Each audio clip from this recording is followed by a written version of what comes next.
Hello, welcome back to episode 6 of our little filler. In fact, rather than me keep introducing it, Trev, why don't you give it a bash this time? Go ahead. Give it a big intro. Hello, folks. Episode 6. Where is the time gone? Where is it going? Goodness knows.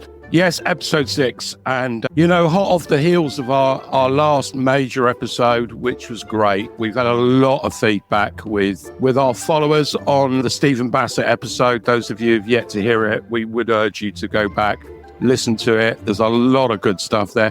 We had feedback from the States. We had feedback from all over the place, Dave. It was... Hang on a second. Did we get, so far, any feedback from South America?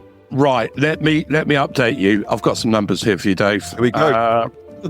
I've got some numbers for you here. We are in new countries with new downloads. Qatar, Mexico, and would you believe, I thought we would have been in France by now, but France actually popped up. First down in France. Mexico's the nearest we've got to South America. I mean, I don't know what's going on down there, mate. I really don't. Hey, I'll tell you another little milestone. Over 100 cities around the world. We've surpassed 100 different cities have downloaded one or more of the podcasts. What about that?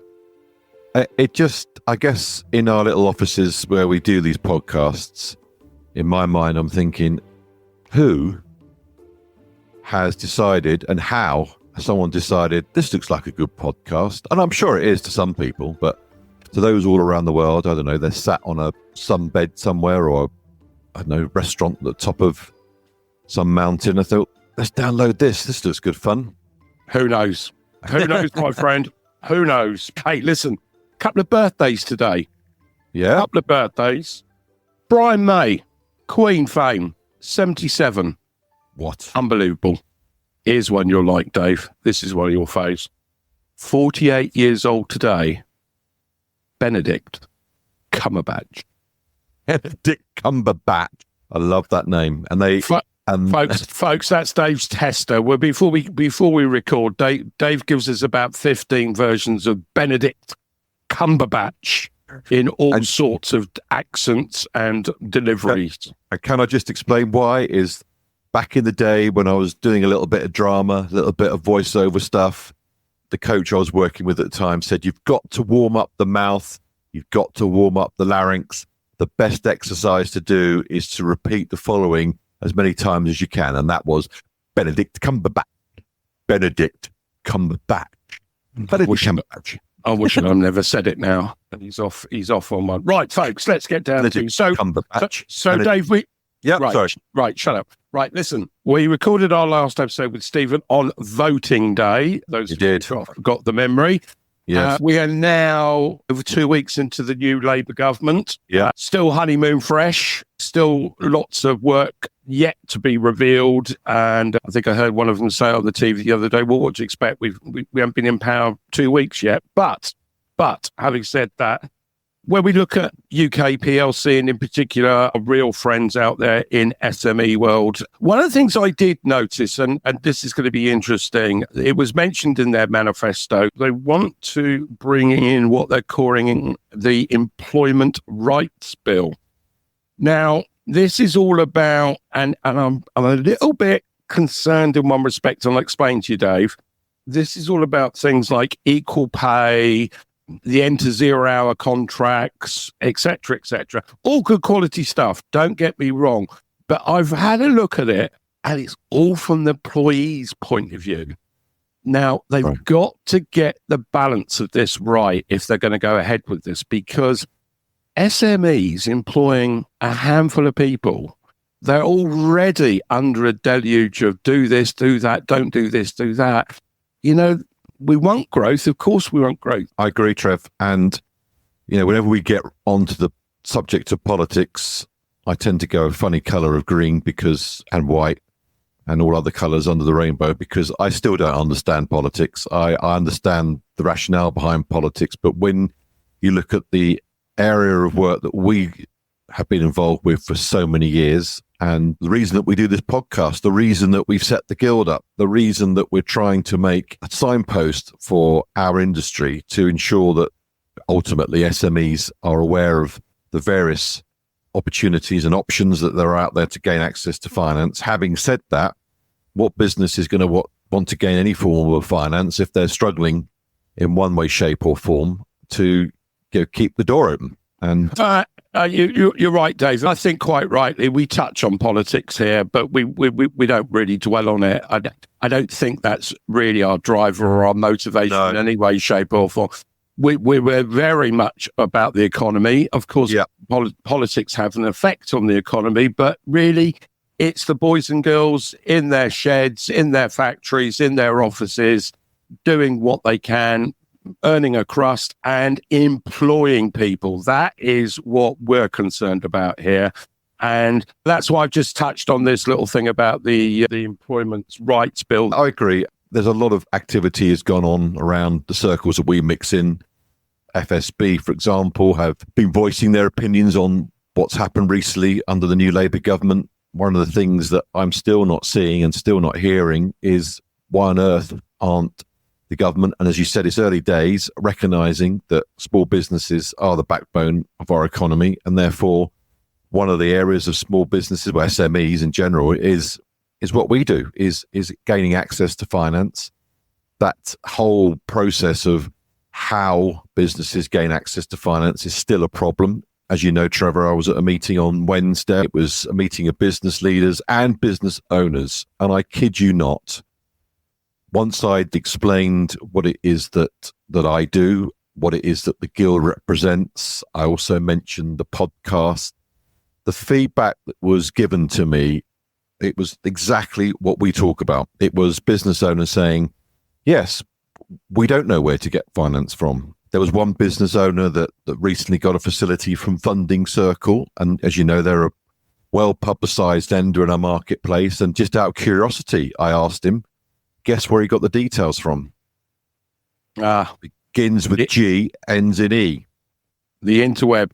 And this feedback that I got from business owners, from business leaders, was literally telling me what you and I, Trev, and many of our colleagues already know is there's nothing in place. There's no signposting. We don't know where to turn. We often use that example of business owners waking up in the middle of the night where they have that moment where they think, hang on a minute, how am I going to afford to do this? Or hang on a minute, how am I going to get enough finance in place? And one of the businesses I spoke to, which is a classic for small businesses, they've been working tirelessly with a product that they launched over a year ago. They got their first order, a very lucrative order from a government body overseas, which is great news. But guess what? They're looking at how they're going to afford to carry the cost of that order. Because as you know, putting the order together, getting it out there, installing it, testing it, getting it signed off, getting the invoice paid, that can take between 6 and 9 months. And when I explained to him that there are products out there that do provide funding for these types of transactions, you could see his face and his eyes light up. So that's a business that, if anything, I've helped just doing that one meeting. But I guess the point I'm trying to get to, Trev, is there is resounding feedback from the business owners that we work with. And there is, without a doubt, still a massive need for someone in government to come together with, hopefully, an organisation like the Guild. There are many other organisations out there, and says, look, how can we make this signpost more effective? How can we steer businesses towards individuals that can help them? That's the whole reason we're here, isn't it? I'm reminded of something Stephen said, and this might resonate. A business with A rating credit history, they're not going to struggle. Hang on, Trev, hang on. When you say A rated, I work with A-rated customers, and there's always still something within that, potentially within that opportunity. Well, the point I was going to go on and make, Dave, is that the fact is, whether it is A-rated or not, the vast majority, and you've just underlined what I'm about to say, actually, the vast majority of businesses aren't necessarily spotlessly clean, white, AAA rated, etc., etc. They are growing, emerging businesses. The point being is that every business is different. And we've said this before, haven't we? A lender will have a set of lending criteria. And if that business fits that criteria, happy days. But that's only the first part. Is the product that they're offering that business the right product? Who evaluates that? Exactly. In the direct relationship? And invariably, it's a bit like throwing a dart on a dartboard when you're blindfolded. You know, if you hit a triple 20, or if you hit the bullseye, great. But more often than not, you're not going to. You need someone to guide you. You need someone to sit back with you, assess where the business is, where it's going, what's required, and importantly, what's not required. What's Absolutely not right. And I'm sorry that lenders are not doing that. So look, you know, David, cometh the hour, cometh the guild, cometh the team. It's never been more appropriate, in my opinion, that this group of individuals, which is growing, we're having more joining us next month. I was talking to Stephen the other day. They're going through their vetting process at the moment. And trust me, folks, we do vet them. We're not taking any old Herberts on here. You know, we want to make sure that the sanctity of the central core concept, values, aims, aspirations of what we want to achieve in the guild is maintained, and rightly so. Yep. And on that point, Trevor, our next episode, which will be out around middle of August, we've got a couple of guild members coming on to discuss what they do and how they're finding things, and be good to get their feedback, because that'd be great. Yeah. It's and so important. Give folks someone different to listen to rather than you and me banging on like two old, like Waldorf and Stadler from the Muppets. Someone did actually suggest that we might do a Peter Cook and Dudley Moore version, but perhaps not. That's probably going a bit too far. I think those of you of a certain generation will know exactly what we're talking about there, but good grief, if that ever got out into the public domain, we'd never be seen again. But there we go. Dave, just change the subject slightly. What a feast of sport is going on at the moment. I know you like your sport, you particularly like your rugby. Can I just remind you of a couple of things, or a few things that are going on as we talk? Go for it. As we talk, they're teeing off at Royal Troon on the second day of the Open. They're in the final stages of the Tour de France. They're up in the mountains today. God bless them. One of my heroes, and I think actually one of our guests next month into cycling. But Mark Cavendish, God bless him, he's broken the Eddie Merckx record. He's struggling. He's going to struggle today over those mountains. All he wants to do now is finish on Sunday. Also, we're in the second day of the England-West Indies test, Trent Bridge. So we'll see where we end up with that. And a week today, David, what's happening? Is it the Lawn Bowls Open Championship down in Brighton? It may well be, but that's not what I'm thinking of. Is it the local ladies badminton finals in Salisbury? Are you cheating? Are you looking at my notes? You know what it is. Yeah, I know what it is. It's the Olympics, isn't it? It is. It's the Olympics, and I said to you the other day, it's going to be great it being just across Le Manche, because the timings are going to work, aren't they? We're not going to be watching taekwondo at 4 o'clock in the morning or fly fishing at 11:30 at night. Do you know, when they were first held there in 1900, half the competitors didn't even know that they were competing in the Olympics. Bizarre. I'll give you some of the events. Hot air ballooning.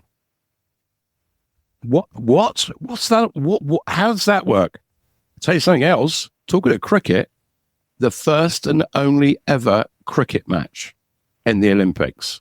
Really? England versus France. What? England. England beat France, which means the French still hold the silver medal in Olympic cricket. There we go. Great stats. And can I just throw something in? And I know this will go out after the event, but can I just wish England under-20s men's rugby team, who are in the final this evening at 6 o'clock against, you just mentioned them a minute ago, La France. So by the time this goes out, we've got a trophy on some shelf somewhere in England, because at the moment we are lacking a few trophies of any sport, of any nature, as far as I'm aware. Changing the subject slightly, you're off somewhere later today, aren't you? It's your lad. Well, yeah. As we record, my eldest is having his graduation down in Cardiff, so I'll be jumping on a train after this recording. So I'm looking forward to that. And yeah, it's 4 years of university done and dusted. Good grief. Where's that time gone? Anyway, Trev, I'm conscious of time. We want to wrap this up. Just remind everybody about the podcast again that we've got coming out in August. As Dave says, we're going to be releasing that probably round about mid-August.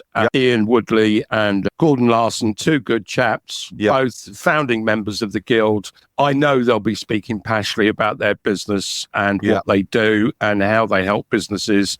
I'm really interested to listen to both of them. But as you know, Ian Wooders, it's his industry, that hospitality, that restaurant market must be so challenging at the moment. So it'll be really interesting to hear his thought on that. How on earth it got through the COVID years, exactly. I have no idea. And unfortunately, as we probably know, all of us walk down a high street and we see restaurants we used to frequent no longer there. And I'm sure he'll be waxing lyrical, as will Gordon. Folks, just remember, we are in the process of building our website. That will be a fully cert base of all members. Trevor, do we have a launch date for the website as yet? Well, I'm confident it will be live. We are aiming for 1st of September, but we'll give you an update on that as we move. 1st of September, as we always say, in the meantime, if you are a business owner, you are looking for some guidance and some help, then just reach out to Dave or I and we'll put you in touch with the right people. Absolutely. But the beauty of that is it's going to pinpoint who the people are, how to get hold of them. You can review their businesses. There'll be links to their website, but just remember, it's the individuals that are members in the Guild. It's people that are members in the Guild and their experience of what they do. So we're excited about that. Exciting times, Trev. Okay, let's wrap it up. It is a little filler after all. Come on, South America, for crying out loud. Come on, get your finger out. Just really, I'll tell you, mate, we're going to record a one-off special once I know it's going to happen. It's going to happen. I don't care what time of day, time of night, I'm going to ring you. I'm going to say, right, get on the phone, get on the microphone now. We are recording a 2-minute podcast. Celebrate. Okay, mate, look forward to that. And goodbye from me. Goodbye from me. And it's a goodbye from him. Take care. Bye.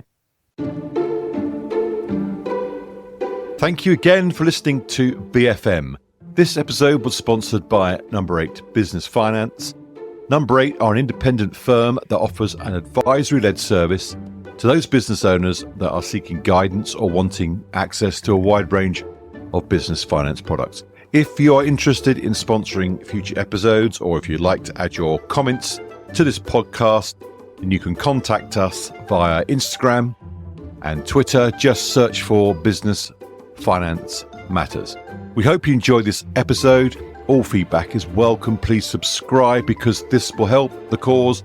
It will help us get the signposting and the voice that we need for our industry and, of course, for the SMEs alike. Thank you again for listening, and look forward to having you back for future episodes.